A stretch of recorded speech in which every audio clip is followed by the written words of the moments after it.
Just getting myself comfortable here. I'm gonna kind of noodle for time a little bit just to make sure we have everyone joining us that wants to join us, including Feldspar. This is my dog. She's a good girl, and she's gonna stay here for the story as well. My cat is over here too, staring at us with contempt in his eyes. So he will probably not join us on the bed because the dog is here. All right. So hello and good evening. My name is Fløren K. I use they, them, their, or they, them, their pronouns. And welcome to Fløren K. Reads Bedtime Stories.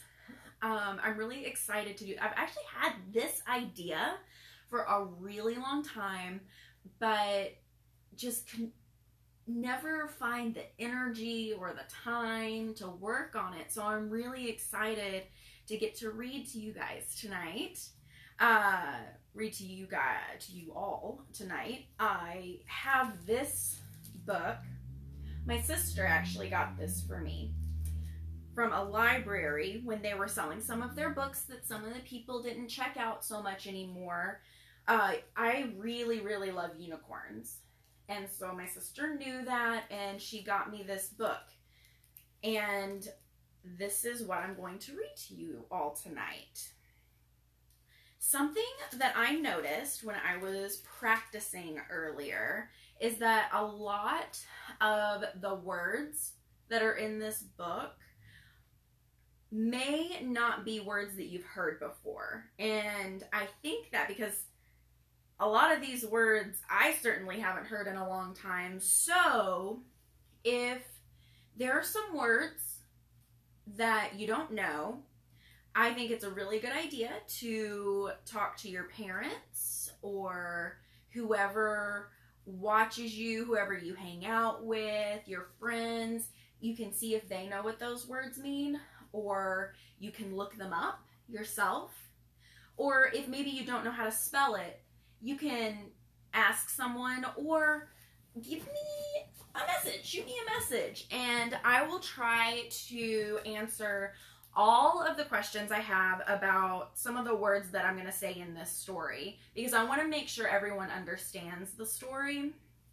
And it's important to ask when you want to have an answer. So if you have a question about what one of the words is, what one of the animals are that are the unicorn's friends, you can ask someone, and that includes me. You can send me a message on my page and ask what it is, what it means, and I will talk about it tomorrow. I won't have to say your name if you don't want me to, or if you do want me to say your name, I will definitely say so on my page tomorrow. So let's get started. The Unicorn and the Lake by Mariana Mayer. Pictures by Michael Haig.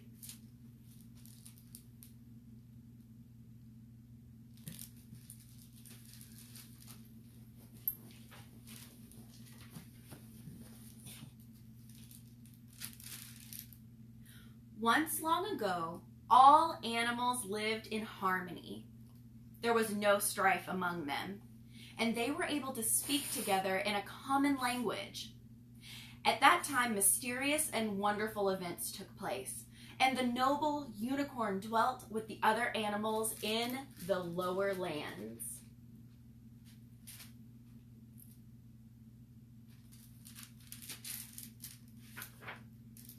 The unicorn was pure white as mountain snow, and his ivory horn was a magnificent spiral. Men believed the unicorn was immortal. They hunted him relentlessly, for it was said that his horn possessed magical powers. At last, the unicorn was forced to flee high up into the mountains to escape the hunter's arrows.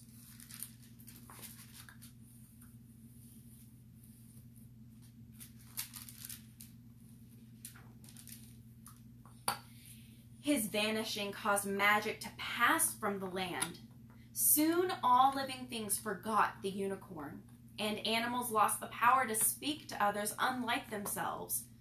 Thereafter, the birds spoke only to birds, the rabbit only to rabbits, the rat only to rats, and so it was throughout the animal kingdom.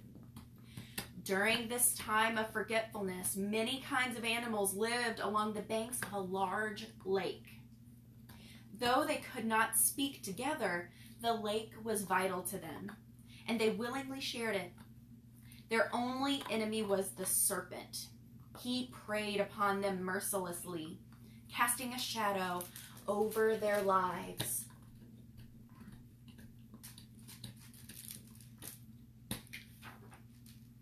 The lion, the leopard, and the stag fought the serpent boldly. Other animals, lacking strength, defended themselves with cunning. The pheasant distracted the serpent with his brilliant feathers to give his family time to flee. The partridge covered her eggs with dust and laid sharp, thorny shrubs over her nest to hide it. The weasel used her keen eyes to watch for the serpent, and the birds changed their sweet songs to cries of alarm to warn of the serpent's approach.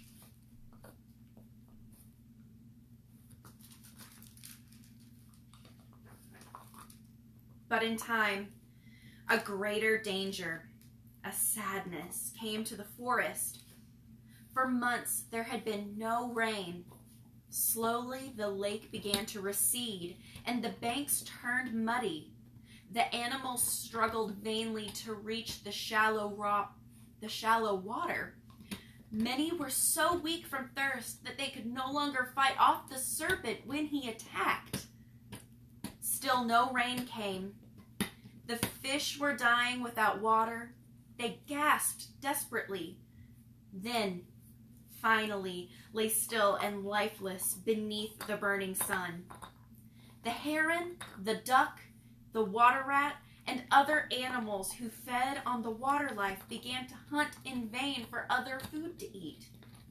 But the venomous serpent was glad of the others' trouble. All the better for me, he thought wickedly. Now I will not have to hunt so hard for my food.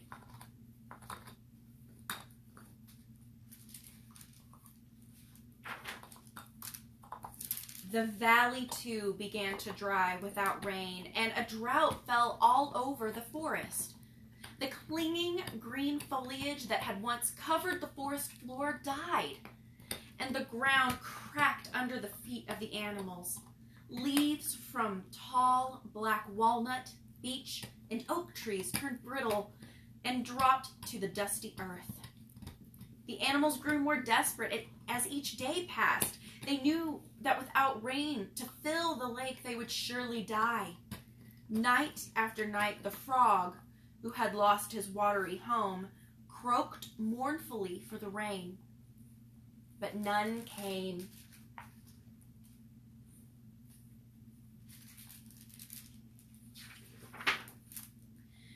At last, leaving their natural differences aside, all the animals came to call to the rain clouds. Ignoring the scornful serpent, they looked up at the pale moon and almost cloudless sky and called for rain to bring life back to their lake and forest.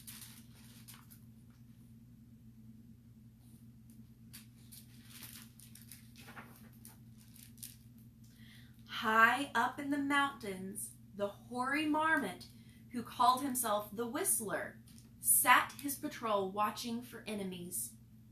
As he faced the shifting wind to catch unfamiliar sounds, he heard the animals' voices and sent out a shrill cry of warning. All the mountain animals, large and small, were alerted. Among them was one who lived in secret deep within the mountain caverns. Many years had passed since he had been seen, and his magical horn had been forgotten. He, of course, was the unicorn. Hearing the Whistler's morning call, he left his den and leaped swiftly from mountaintop to mountaintop until he stood upon the highest pinnacle. Far below, the unicorn saw the animals, and he understood their distress. Rearing up his powerful body, he pierced the clouds with his sharp horn. Once, twice, 3 times he struck the clouds. Suddenly lightning flashed and rain began to fall on the land.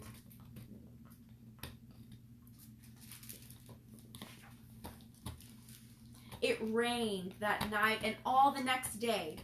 Rain fell on the animals and they rejoiced. The nooks and crannies of the mountain collected the rain and sent streams of fresh water flowing into the lake. The serpent looked on angrily and plotted against the animals while they drank and bathed playfully in the lake. Late that night, while some slept and others were busy with their nocturnal duties, he plunged into the lake and spat his deadly venom throughout the water. The next morning, as the nightingale sang, the animals came to the lake, but the water was dark and foul-looking, and none would dare to drink.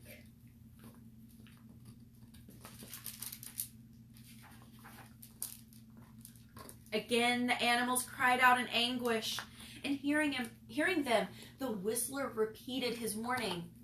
At the sound, the unicorn left his cave. Far below, he could see the poisoned water, and the animals huddled together forlornly. Slowly, majestically, he began to descend the mountain. As he came among them, the animals at the lake stopped their shrieking and were silent. Some wept openly at his beauty. Others were shy and cast down their eyes. The serpent, coldly luminous, lay watching nearby. He alone held the ancient memory of evil, and it had given him mastery over the others. But now he felt his power ebbing away. Anger filled him, and he grew to enormous size. Suddenly, he coiled and struck the unicorn from behind like a whip.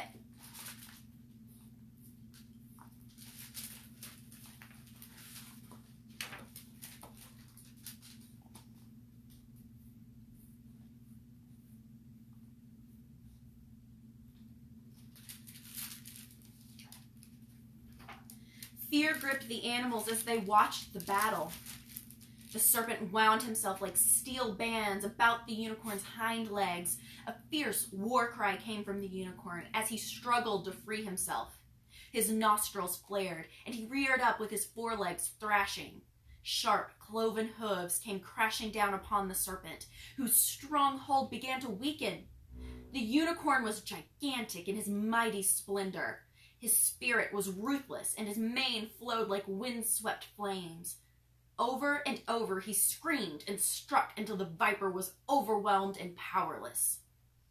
Whirling around, the unicorn drew back and faced his enemy. Then his blue eyes caught the serpent's, and the evil one felt shame pierce his cold heart for the first time.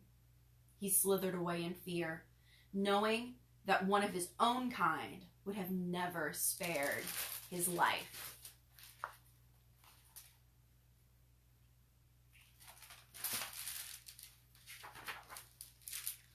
Finally, the unicorn came toward the lake, bent his proud head down, and plunged his horn into the water. Instantly, the lake gleamed pure, and the animals began to drink.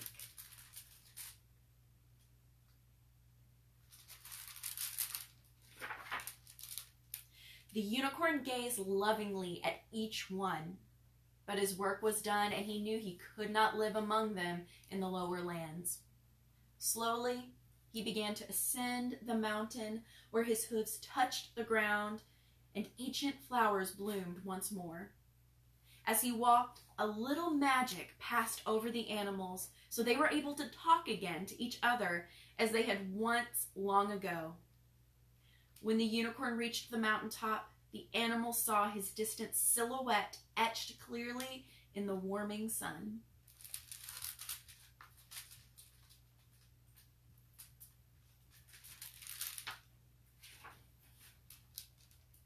The time of forgetfulness passed.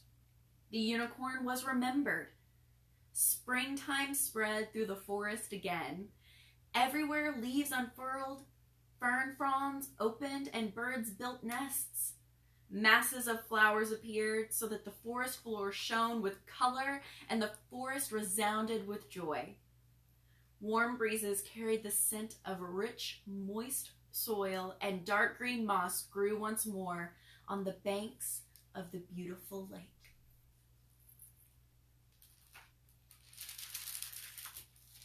And that is The Unicorn and the Lake by Mariana Mayer.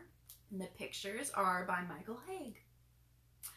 Thank you so much. Once again, if there was anything that you have questions about, please feel free to leave a comment, send me a message, and I will get back to you in whatever you consider the best way to get back to you. Be it commenting on the post again as a reply, or I can make a special post on my page, or I can respond to a private message if you want to do it that way. So just let me know if you have any questions. I hope everything worked properly. This is the first time I've done a live video on my page. So yeah, I hope to see you next time because I want to do this again. This was a lot of fun. And Feldspar was here enjoying her bone the whole time and having a great time. So thank you so much and good night.